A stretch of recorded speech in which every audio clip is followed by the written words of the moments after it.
صرف اتباع رسول مردوں کے لیے نہیں ہے، عورتوں کے لیے بھی ہے۔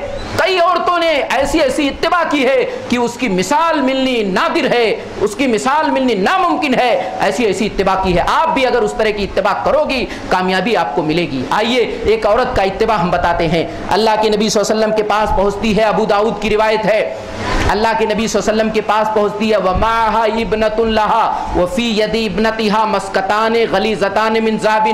عورت کے ساتھ اس کی لڑکی بھی ہے، اس کی بچی بھی ہے، اور وہ بچی اس کی حالت یہ ہے کہ اس نے اپنے دونوں ہاتھ میں سونے کے دو موٹے موٹے کنگن پہن رکھے ہیں۔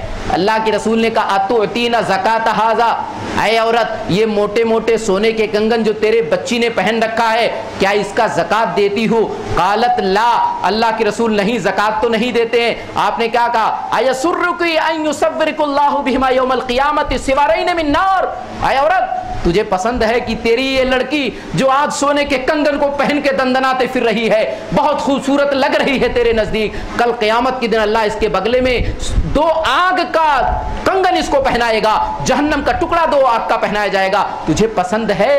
اللہ اکبر۔ جب عورت نے یہ سنا، حدیث کے الفاظ بتاتے ہیں فَخَلْعَتْهُمَا فَأَلْقَتْهُمَا إِلَى النَّبِيِّ صلی اللہ علیہ وسلم وَقَالَتْ هُمَا لِلَّهِ عَزَّ وَجَلَّ وَلِرَسُولِهِ، نکالا اس عورت نے کھٹا کھٹ اپنے کنگنوں کو، اللہ کے رسول بات ایسی ہے تو لیجئے، یہ اللہ کے راستے میں خیرات کرتی ہوں، میں اللہ کے راستے میں قربان کرتی ہوں، اس سونے کی کوئی حیثیت اور حقیقت میرے نزدیک نہیں ہے۔ اللہ اکبر۔ میری ماں اور بہنوں، آپ دیکھو، جذبہ دیکھو۔